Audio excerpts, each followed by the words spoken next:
Gracias por acompañarnos este sábado 7 de marzo. Híjole, hay dos fechas importantes que vamos a comentar hoy. La celebración del cumpleaños del doctor Jaques ayer y luego mañana, Pepe. ¿Cómo llegaste aquí No, a la tiempo.com.mx? sí, ¿En dron o cómo llegaste? no, sabes que tomé clases esas de urbano, de saltos urbanos, ¿cómo se llama? Parkour. Parkour. Y sí pude llegar. Oye, acá el doctor se ve muy bien para todas las fiestas que No, pero pasó ayer. yo creo que no ha dormido poco, Son las 9 de la mañana, vendrá en vivo. Ha dormido poco. Le damos la bienvenida al doctor Adrián Jaques, experto electoral, cliente frecuente aquí de Réplica. ¿Se puede decir la edad, doctor, no? Por supuesto. Sí, claro. 48 años ya. 48. Son muchas elecciones. Modelo 1978. De los 48 más o menos, ¿como cuánto en el tema electoral? ¿La mitad? 28. 27. 28. Bueno, pues bienvenido y gracias por aceptar la invitación. Vamos a hablar hoy del tema que está en la agenda, que es la reforma electoral, que parece que ya se frustró por lo menos en este primer intento, pero hay que esperar el plan B, ¿no? Bienvenido, doctor. En términos de la propuesta, en términos de autonomía constitucional, ¿es un rediseño o qué pretende esta cuestión en relación a los contrapesos creados en el 96? Mira, fíjate, Pepe, muchísimas gracias, doctor Cermeño, por la invitación. Siempre es un gusto poder compartir con ustedes y con todo el auditorio, sobre todo con temas que hoy vale la pena reflexionar. No solamente es la de 96, que sin duda esa es una reforma que es un parteaguas, sino ahorita que mencionábamos que nací yo en el 78, en 1977, un año antes, es un gran impulso a la pluralidad política, al respeto a las minorías, a la posibilidad de la representación, a brindarle a la ciudadanía organizada a través de los partidos políticos la posibilidad de expresarse. Hoy esto está en riesgo y entonces no es un rediseño constitucional, porque ojalá y tuviera esta iniciativa una sustancia, una solvencia mínima. Me parece que no es más que una ocurrencia. Capricho. Es un capricho, es una continuación de algo que al presidente López Obrador también se le frustró.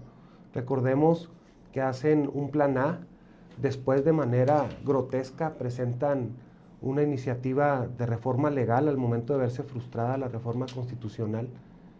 Y afortunadamente la Corte en aquel entonces, sin entrarle al fondo ni al análisis de esta reforma planteada por el presidente López Obrador, pues la declara inconstitucional por vicios en el proceso, porque fue tan grotesco que se presenta una iniciativa, es aprobada fast track. Hoy entonces está en riesgo en México la posibilidad de la representación proporcional, está en riesgo la competencia, está en riesgo la posibilidad de elecciones libres. Otra vez me parece que les gustó el resultado que obtuvieron de los acordeones y hoy plantean el cambio de paradigma total de la representación proporcional en México para volverle una cláusula de gobernabilidad. Y de acordeones. Y obviamente de acordeones, porque imaginen, si nosotros, sobre todo en las elecciones federales intermedias, hay una falta de capacidad para que los candidatos, principalmente diputados federales, sean conocidos por el electorado, no quiero imaginar lo que va a suceder al momento en que una candidatura tenga la posibilidad o tenga la obligación de participar en 8 entidades federativas, como es el caso de Chihuahua en la circunscripción 1, y no solamente la dificultad de poder hacer campaña en 8 estados, sino además dentro de una guerra fratricida. O sea, van a estarse peleando los panistas con los panistas, los de Morena con los de Morena, los del PT con los del PT, para ver quiénes son los que van a obtener los votos para la representación proporcional. Es realmente preocupante, por decirlo mismo. Esta quizás es una de las últimas oportunidades de un gobierno de poder hacer un cambio constitucional caprichoso, dado la composición de las ambas cámaras. Yo pensaría que sí y realmente espero que así sea. Me parece que el desarrollo del poder legislativo representación, ¿verdad? Obviamente. ha sido un retroceso grandísimo lo que se ha vivido en los últimos años en México. México había avanzado desde 1997 en la posibilidad de construir un legislativo que fuera un contrapeso a las decisiones presidenciales. Lo que hemos visto en la segunda parte del gobierno de Andrés Manuel López Obrador y lo que va de la doctora Sheinbaum es realmente preocupante, de cómo hay un sometimiento, de cómo existen reformas sin el consenso, sin el ejercicio de la política, sin ni siquiera el análisis mínimo que debe llevar. Y en este caso, en la reforma electoral, lo más preocupante es que, pues ahora sí que ni los veo ni los oigo. Se generaron una comisión presidencial, desde ahí, desde el nombre, es muy grotesco, integrada por la primera línea del gabinete político de la presidenta. Generaron una simulación de foros en los cuales las expresiones dadas ahí no fueron en lo absoluto recogidas. Y entonces vemos una iniciativa que fue cantada desde el mes de septiembre, que se lanzaron muchísimos líneas, fueron dando como spoilers, como dice la chavalada, y al fin y al cabo terminamos con algo que solamente los cortos mencionaban sustancia, y hoy esta reforma enviada en verdad es carente de todo sentido, limita la competitividad, limita la pluralidad y atenta contra el régimen de libertades. Los datos duros, Ricardo Monreal los dio a conocer ayer. 253 votos son los que tienen seguros, necesitan 330, y dijo que, y Monreal pronostica pues que no va a pasar esta propuesta de reforma de la presidenta. Hoy Morena, hoy sábado, tiene su Asamblea Nacional, en donde van a revisar pues toda la propuesta de cómo seleccionar a sus candidatos y candidatas a puestos de elección popular en el 27. Pero les faltan 70 votos, y luego también ahí viene el resumen de los 11 artículos de la Constitución que pudieran impactar en caso de que se aprobara. Sin embargo, ya la presidenta anunció, doctor, el plan B. Pero ya es como habrá que tenerle miedo a las leyes secundarias que pudieran ahí surgir pues en un desacuerdo que no lo tienen ni con PT, ni con Verde, ni con PRI, ni con MC, ni con PAN. Tenemos forzosamente que ponerle atención, tenemos sí que tenerle miedo, pero la posibilidad de poder enfrentar estos miedos es mediante la razón, la concientización y saber que nosotros hemos construido como país de manera muy rápida un sistema electoral robusto, pero que ha dado resultados. Resultados que, pues si hacemos un recuento de lo que ha sucedido en el siglo XXI en México, pues 3 expresiones partidistas, el PAN, el PRI y ahora Morena, han tenido la posibilidad de acceso al Poder Ejecutivo. Ha habido mayorías cambiantes en las cámaras, tanto de senadores como de diputados, y eso es gracias a un sistema electoral. Este sistema electoral sí está bajo ataque, está el señalamiento de la reducción de los presupuestos, de las reducciones tanto en radio y televisión como en los recursos públicos ejercidos hacia los partidos políticos. Estamos realmente preocupados. ¿Cuál es el problema de los plan B? Que se vuelven planes reactivos, como lo presentó el presidente López Obrador. Vengativos. Y entonces atentan las leyes secundarias, de por sí están, desde 2016 no se ha completado el ordenamiento jurídico de manera adecuada en materia electoral, y entonces esto deja muchísimo margen a que las autoridades electorales, dentro de sus asambleas, dentro de sus consejos, dentro de sus plenos, legislen. Entonces tenemos malas leyes electorales. Con estas reformas van a ser peores. Y realmente atenta contra la posibilidad de que la ciudadanía tenga la certeza y la seguridad de que su voto va a contar. Esto es bien peligroso. Estamos hablando de una regresión no solamente a 1996, estamos hablando de una regresión de prácticamente 50 años, en donde México en 1976 eligieron, porque yo todavía no estaba en este mundo, a un presidente que fue el único que se presentó a la contienda. Y ese México no era mejor que el que tenemos hoy.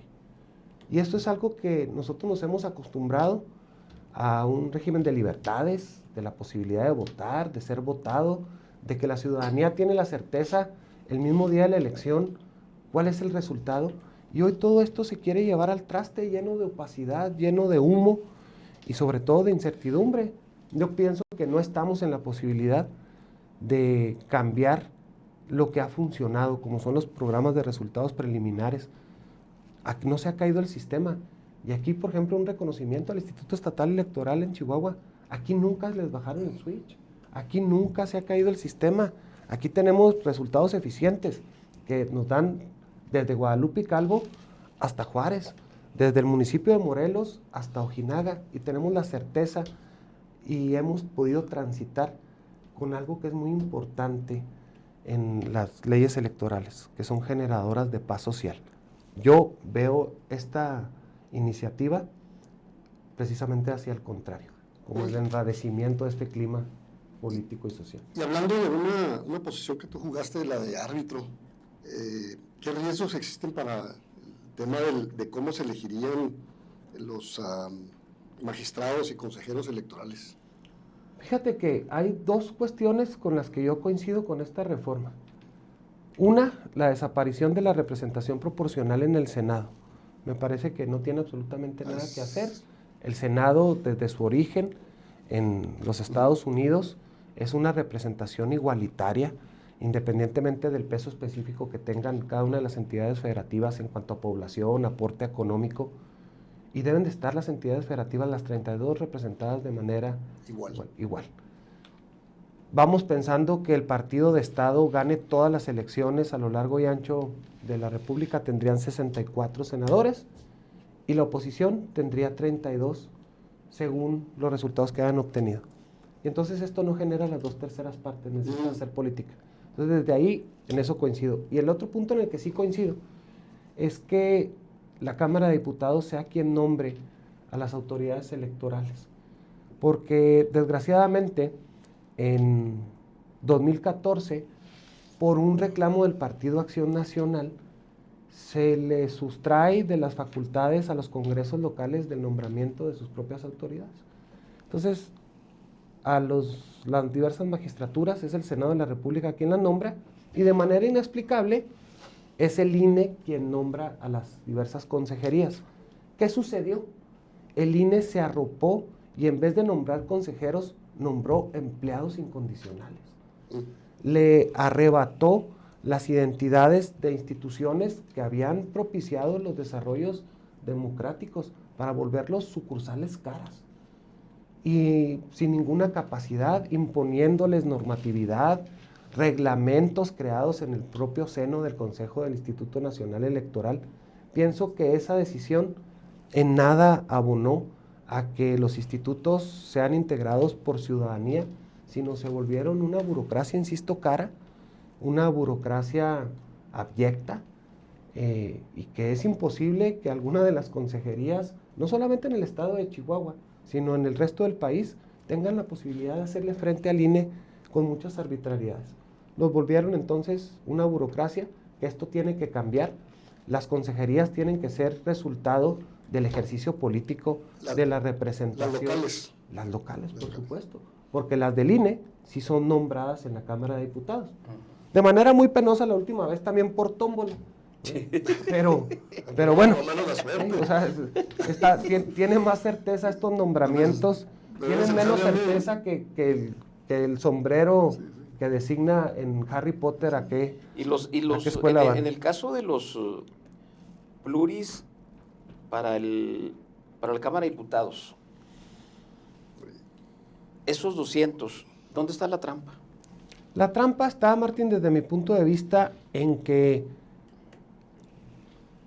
hacernos creer que realmente va a existir una mejor representación de las diputaciones plurinominales.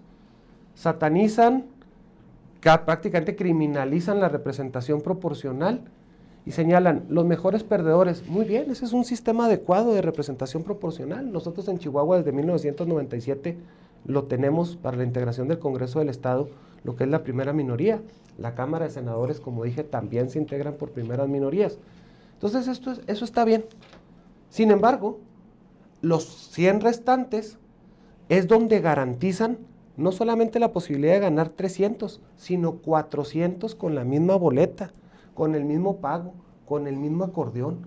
Es donde se están arropando y por eso les saltaron los aliados, porque se dieron cuenta que ya no van a ser beneficiarios de estos arreglos partidistas, sino que ahora el partido dominante tendrá la posibilidad de mandar acordeones, recursos, y entonces intentan arroparse de 400. Ya no quieren ni siquiera sentencias pues sumamente controvertidas como la de la supermayoría, ya no quieren un consenso de las instituciones electorales, quieren desde el inicio tener 400 diputaciones.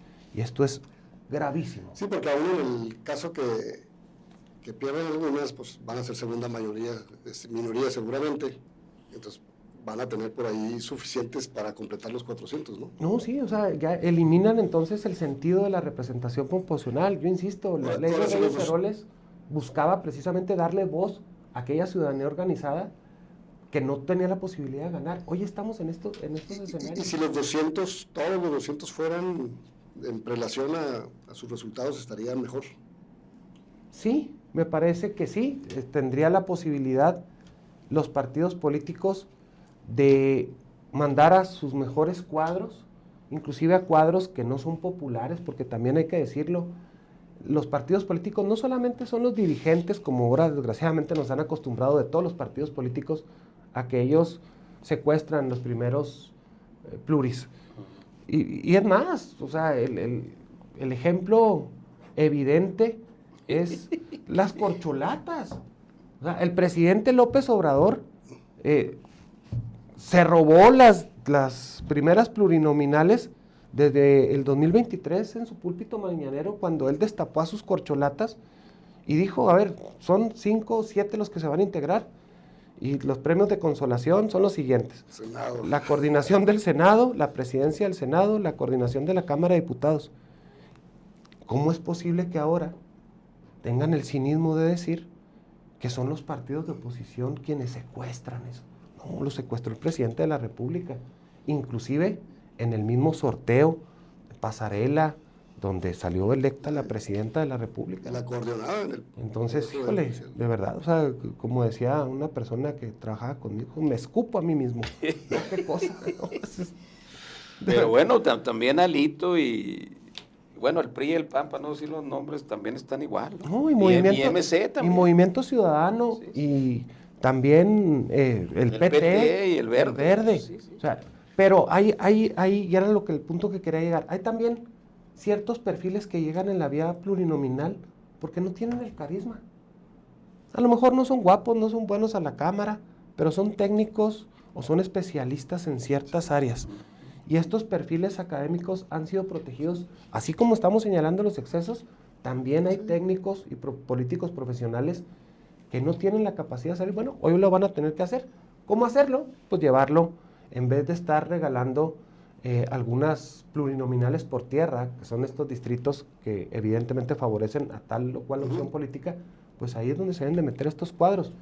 Claro, que vayan todos, correcto, que toquen las puertas, que los conozca la ciudadanía, pero el tema de la repartición no puede ser por medio de otra boleta. No deben de ser diferenciadas. El voto, porque los plurinominales son electos en el mismo momento en que nosotros votamos.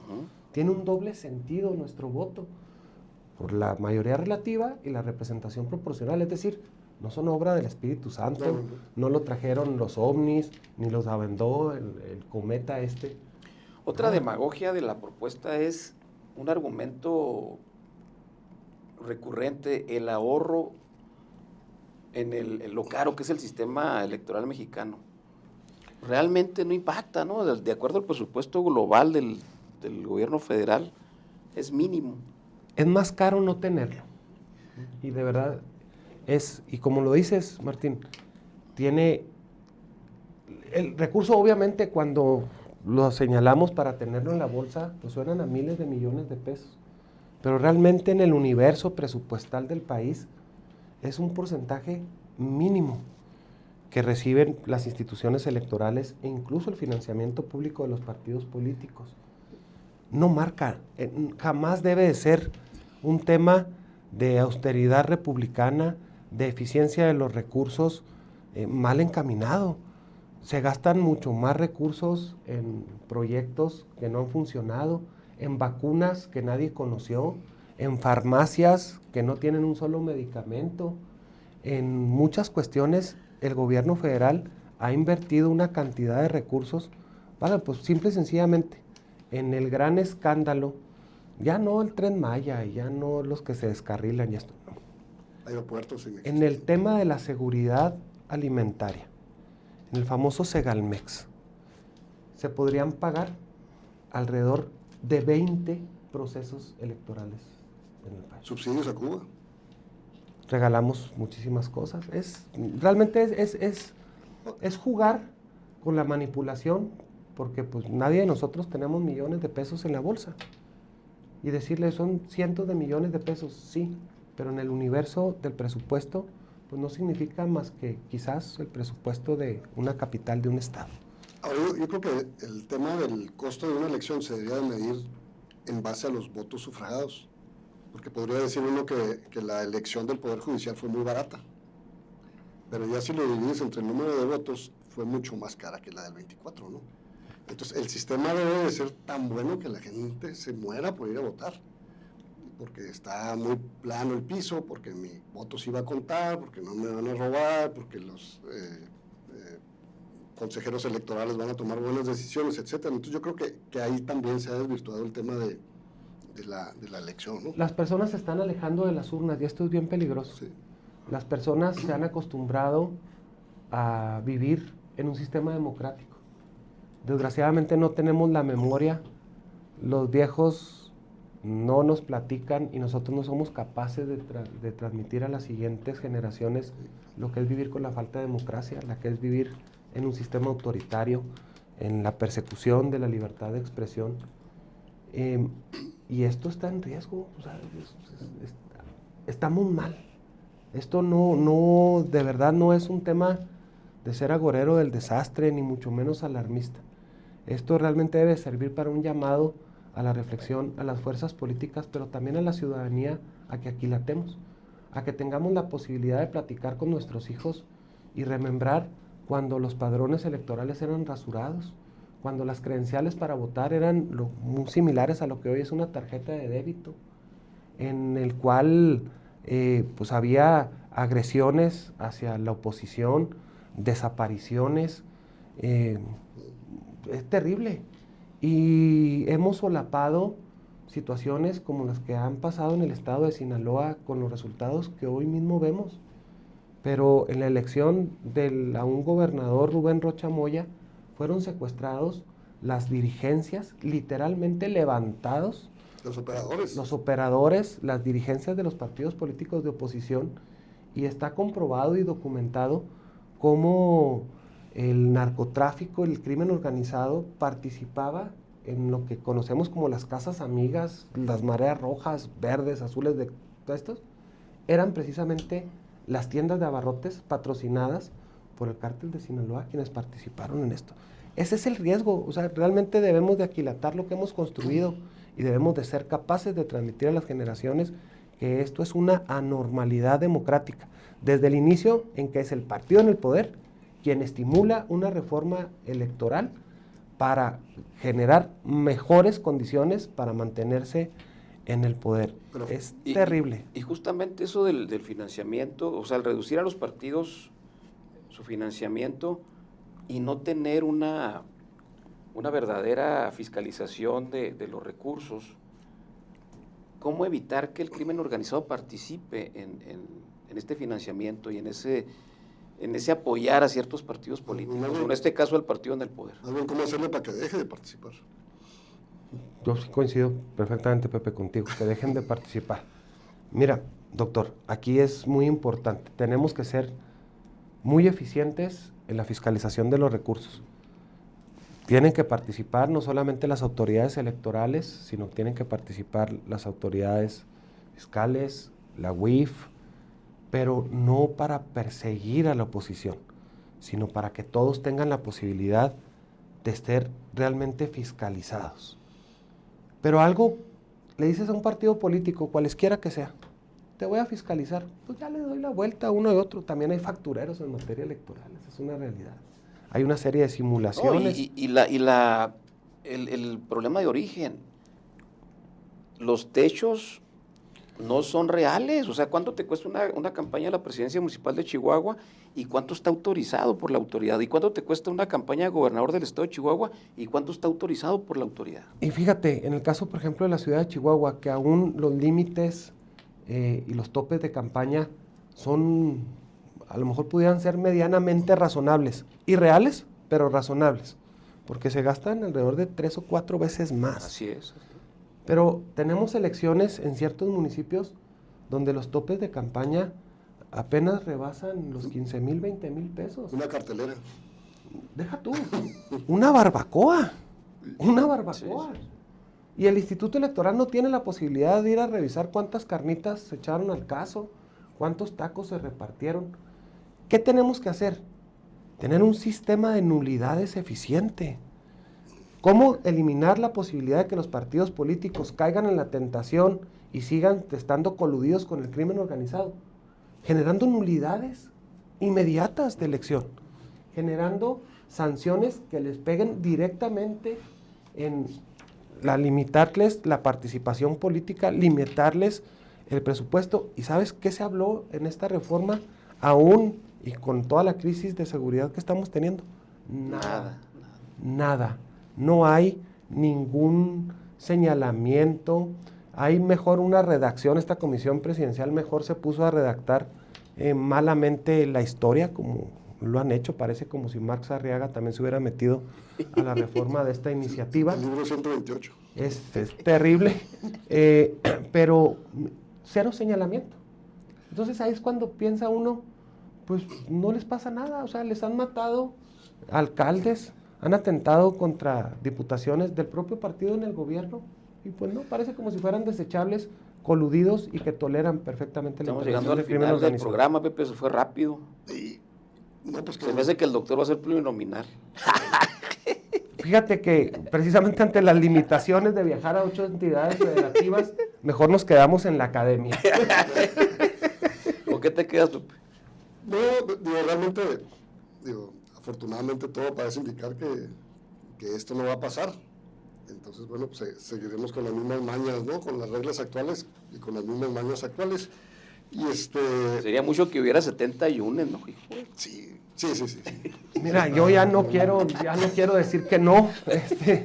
Nos han puesto unas desconocidas terribles. Y te voy a comentar algo que yo recuerdo con mucho afecto al licenciado Miguel Etzel Maldonado, quien fue mi maestro y quien tuvo la posibilidad de coordinar desde el legislativo la gran reforma electoral de 1997. Cuando había reformas posteriores que teníamos la posibilidad de comentarlas, él señalaba, ¿qué caso tiene modificar la ley si con esta ganamos?